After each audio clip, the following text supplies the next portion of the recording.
नमस्कार दोस्तों, मेरा नाम है जयंती झा और आप देख रहे हैं दी कंटाप।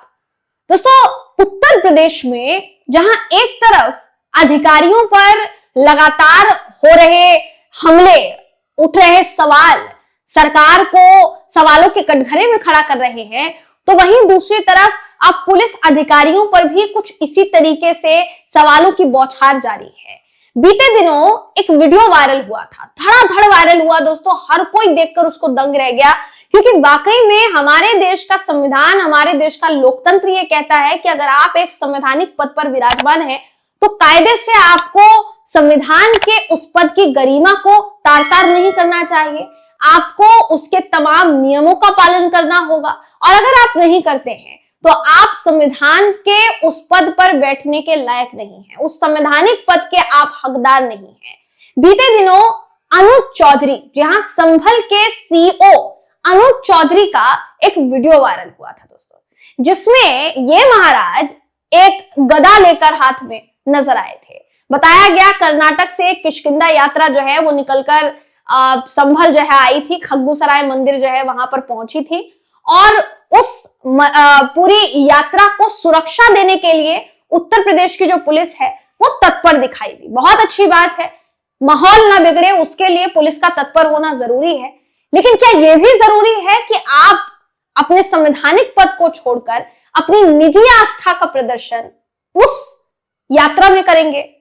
अब हो ये रहा है दोस्तों कि अभी तक तो देखिए समझा जा रहा था कि शायद योगी जी की सरकार है तो हो सकता है कि इन साहब के ऊपर किसी तरीके की कोई कार्यवाही या जांच ना बैठाई जाए, लेकिन ये गलतफहमी भी अब दूर होती हुई नजर आ रही है, क्योंकि सीओ अनुज चौधरी अब जांच के दायरे में आ चुके हैं दोस्तों। ऐसा मैं क्यों कह रही हूं, बिना देर के आपकी स्क्रीन पर वो खबर देखिए, आपको दिखा रही हूं।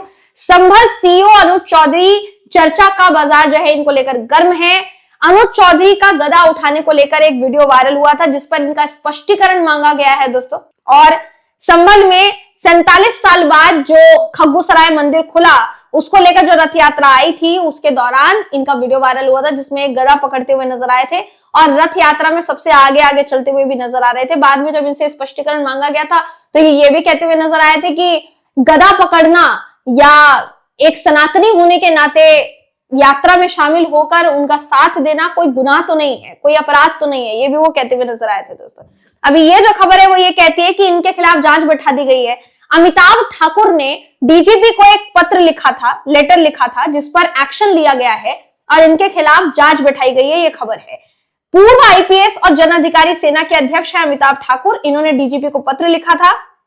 और ये जो वीडियो है, इस वीडियो में दिख रही तमाम तस्वीरों को उन्होंने सीधे तौर पर वर्दी का उल्लंघन बताया था, वर्दी के नियम कायदों का उल्लंघन जो है बताया था। उन्होंने डीजीपी को पत्र लिखकर इस पूरे मामले में शिकायत की थी अनुज चौधरी के खिलाफ। अमिताभ ठाकुर ने धार्मिक कार्यक्रमों के दौरान सीओ अनुज चौधरी के द्वारा जो भजन सुनाने की सेवा है, नियमावली का कहीं ना कहीं उल्लंघन है, ये भी कहा था, और पूरे मामले की शिकायत डीआईजी से की थी। अब इस मामले में अधिकारी एक्टिव नजर आ रहे हैं, ऐसा बताया जा रहा है। स्पष्टीकरण मांगा गया है। एएसपी है श्रीचंद्र, सीओ अनुज चौधरी का इस मामले को लेकर बयान दर्ज वो करेंगे, ऐसा बताया जा रहा है। इस मामले पर स्पष्टीकरण मांगा गया है अनुज चौधरी से। अब यही राह निहारी जा रही है कि अगर स्पष्टीकरण मांगा गया है तो क्या अनुज चौधरी स्पष्टीकरण देते हैं या फिर नहीं देते हैं। ये बात आपकी जानकारी में होगी कि अनुज चौधरी कौन है, बताने की किसी को जरूरत नहीं है दोस्तों। हमेशा इनका विवादों से नाता रहा है, चाहे फिर वो आजम खान से जुड़ा वीडियो क्यों ना हो, फिर बीच में दिए गए तमाम वो बयान क्यों ना हो। संभल में हाल ही में जो हिंसा हुई, इनके ऊपर भी कई तरीके के आरोप लगे थे। हालांकि उन आरोपों को इन्होंने निराधार बताया था। आरोप ये लगा था कि एक पुलिस अधिकारी खड़े होकर वहां पर जितने लोग शामिल थे, हिंसा में जितने लोग शामिल थे, उन पर गोलियां जो है बरसा रहा था, और वो व्यक्ति, वो पुलिस अधिकारी अनुज चौधरी थे। इस तरीके का कुछ आरोप लगा। इनसे जब सवाल किया गया कि क्या आप ही वो थे जो बंदूक चला रहे थे, तो इन्होंने उसको निराधार बताया, और इन्होंने ये भी कहा कि जो पुलिसकर्मी घायल हुए हैं आप उनको तो दिखाते नहीं हैं, हमें अपना डिफेंस करने का पूरा अधिकार है, वो कहते हुए नजर आए थे। संभल हिंसा में कई मुस्लिम परिवारों ने अपने बेटे, अपने परिवारजनों को खोया, और उसमें से एक परिवार ऐसा था जिस परिवार ने यह दावा किया कि हमारे बच्चे की मौत जो हुई है वो पुलिस की गोली से हुई है। और उसके बाद ये आरोप लगाया जाना शुरू हो गया था कि अनुज चौधरी जो गोली चला रहे थे उसमें ही उनका कहीं ना कहीं हाथ है। जैसा मैंने कहा हालांकि शुरुआत में भी कि उन्होंने इन आरोपों को निराधार बताया था। अभी अगर ये बात की जाए तो अगर इनका थोड़ा बैकग्राउंड बता देते आपको, अनुज चौधरी का, अंतरराष्ट्रीय कुश्ती में देश का मान बढ़ा चुके हैं, तब ये इस तरीके की हरकतें कर रहे हैं। स्पोर्ट्स कोटे से उत्तर प्रदेश पुलिस में भर्ती हुए थे, अर्जुन अवार्डी है ये, अर्जुन अवार्ड जो है इनको मिल चुका है। पुलिस फोर्स में मजबूत कदकाठी के लिए जाने जाते हैं। लेकिन जितने भी बयान इनके हैं दोस्तों, वो कहीं ना कहीं अब इनको सवालों के घेरों में ले आए हैं, ये देखा जा सकता है। अभी इसको लेकर एक जो लेटर है वो वायरल हो रहा है। जैसे मैंने कहा, अमिताभ ठाकुर जिनका नाम सामने आ रहा है, पूर्व आईपीएस रह चुके हैं, उन्होंने आरोप लगाया और उन्होंने ये भी कहा कि इनकी जांच होनी चाहिए और अब इनकी जांच जो है वो कहीं ना कहीं शुरू हो चुकी है।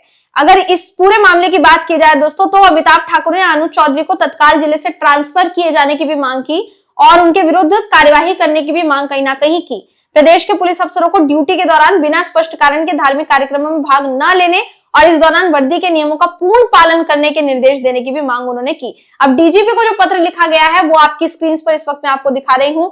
देखिए, ये लेटर हेड है आजाद अधिकार सेना का, जिसके लेटर हेड पर ये पूरा पत्र जो है लिखा गया है और इसमें अनुज चौधरी के साथ साथ तमाम वो लिंक्स जो है वो ऐड किए गए हैं दोस्तों। जिस लिंक में ये दिखाई दे रहा है कि अनुज चौधरी के खिलाफ किस तरीके से संबंधित पोस्ट जो है वो शेयर किए गए हैं। देखिए, किसी को भी अपनी निजी आस्था का पालन करने से देश का संविधान कभी नहीं रोकता।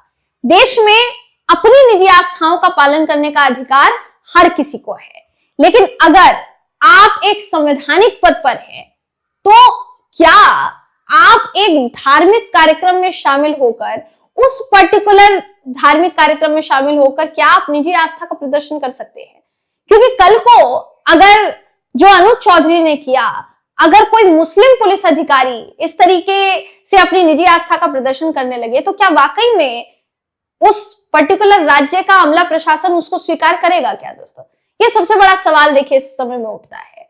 अनुज चौधरी ने जो किया उसको लेकर, जैसा मैंने कहा, किसी तरीके से कोई परेशानी जो है नहीं होती अगर वो सिविल ड्रेस में होते, या कह सकते हैं कि अगर वो अपनी निजी जीवन में वो कर रहे होते, निजी दिनचर्या में अगर वो अपने कर रहे होते। लेकिन उन्होंने जो किया वो पुलिस की वर्दी पहनकर किया, जिसको पुलिस की वर्दी का कहीं ना कहीं उल्लंघन जो है बताया जा रहा है। वो वीडियो इससे पहले बहुत ज्यादा वायरल हुआ, शुरुआत में हमने आपको वो वीडियो दिखाया है। अब इस वीडियो को लेकर अनुज चौधरी सवालों के घेरे में ना सिर्फ आए हैं, बल्कि अब उन पर जांच बिठाने की भी बात जो है वो सामने आने लगी है। अनुज चौधरी पर जांच होनी चाहिए या फिर नहीं होनी चाहिए, ये आप हमें कमेंट करके जरूर बताइएगा। अगली वीडियो में आपसे फिर मुलाकात होगी, तब तक के लिए नमस्कार।